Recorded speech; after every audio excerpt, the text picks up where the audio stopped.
Hello everyone. I thought I would try again a pour that I made earlier that was so well received. Thank you so much for your lovely comments, everybody. Um, and I thought I'd do it again. So I have mixed up some ultracast, and what I'm gonna tell you what I do, what I'm using, and then I'm going to do a time lapse of how I mix my colors. So, and this is really more for me for record keeping, if I keep trying this effect. So, hold on 1 minute. Okay, so I've got 40 grams in here, which will be for my paste, and I'm going to use Let's Resin green paste. I've got 15 grams in here each, where I'll be using blue sapphire, Resin pearlescent, Nebula red, and my Jewelscent white.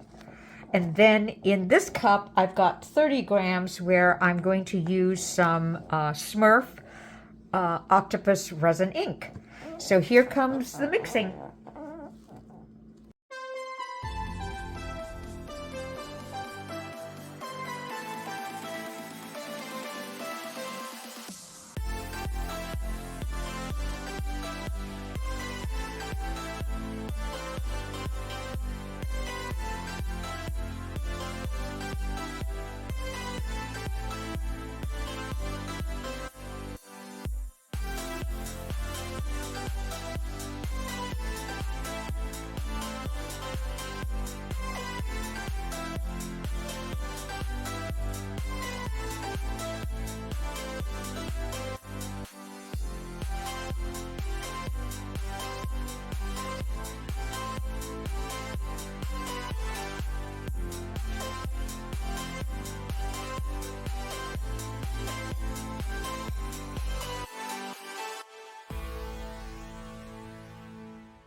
Okay, so I've got this little scalloped edge mold, and the pour I did before was on an in an 8-inch round tray mold.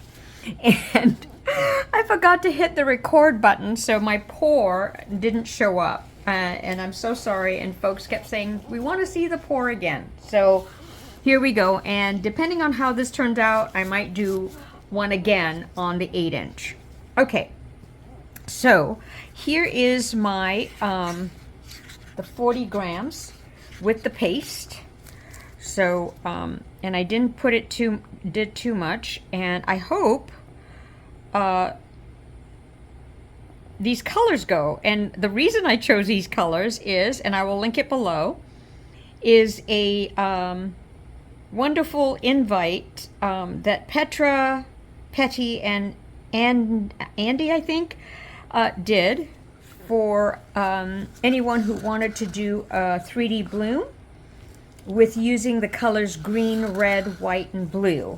So I thought I'd do it in honor of this to see how these colors would. So that's why I chose these colors. So there's that. Now I'm going to torch. And these pours, let me tell you, they're really easy, but the hard part is whether you have the right resin, the right texture, meaning the right ratio, of your inks, which is the mica powder, or your inks or your paste to the resin. That's key. And then, of course, within those categories, the colors of each of those also make a difference. So And it's easy to gauge or measure with drops of ink, but it's harder with mica powder. So I just hope for the best. All right. So the first thing I'm going to do is I'm actually going to do the Nebula Red. And this is just going to be a puddle pour. And this puddle pour I learned, I think it was, I mean, not I think, I know it was from Petra. And where she created rings. So that's what I'm hoping to do here. So the first one is the Nebula Red.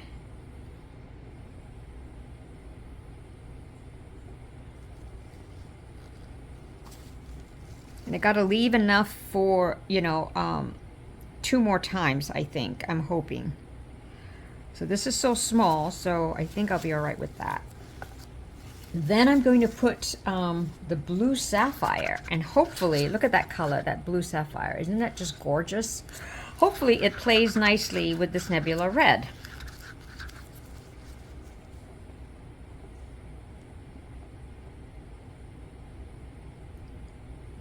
So there's that one.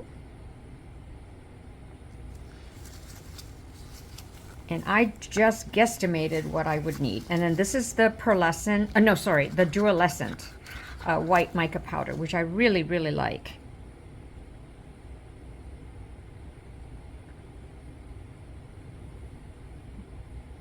Do a nice amount there. Whoopsie. Then the Smurf, which is the ink. So it's paste, mica powder, mica powder, mica powder, and then ink. And this is from Susanna Danks. I'm just going to do that for this time here. Don't think I'm going to do it anymore. So then I'm going to do the ink transparent.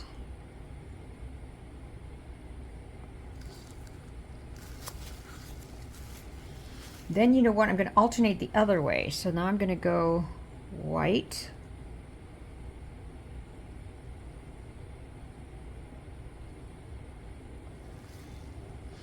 Leave just a teeny amount. And the trick on this one is to make sure you pour right, you know, in the center. So let's see. Yeah, then blue.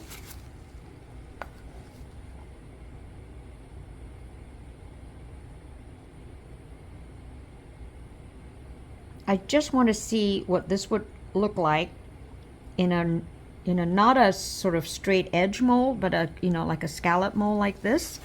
And then also what it would do, sorry, I'm thinking here, what was I thinking? Oh, and a smaller mold.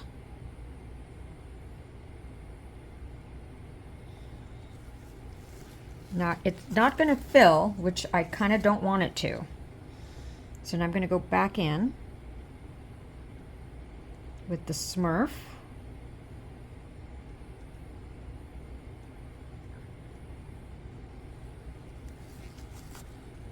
Just put a little bit more.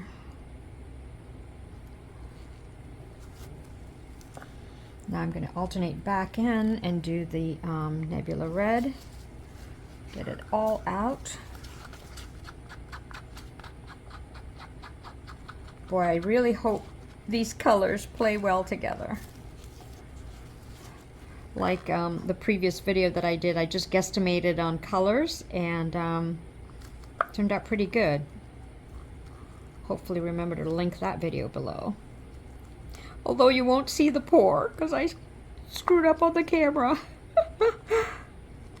So it was red. Sorry about moving my hand over there.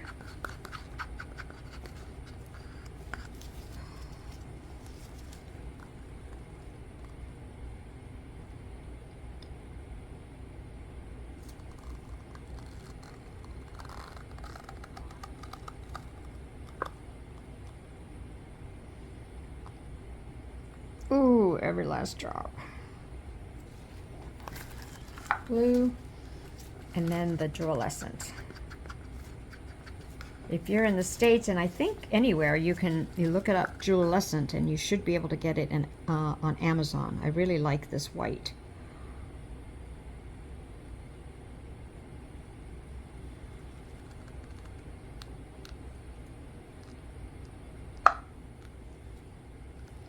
Now, I was going to put clear at the last. Ooh, I didn't know. But I think I'm just going to do this color.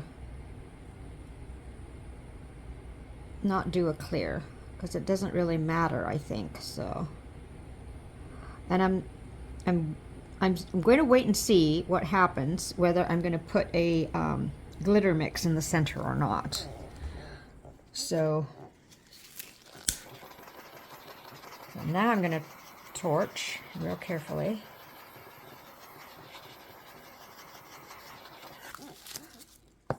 I'm not going to put a center. I think I'm just going to leave it to see what happens, you know.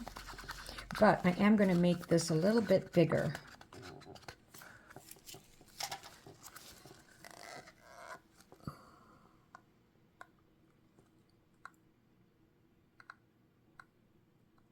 Kind of like the natural look sometimes without putting centerpieces.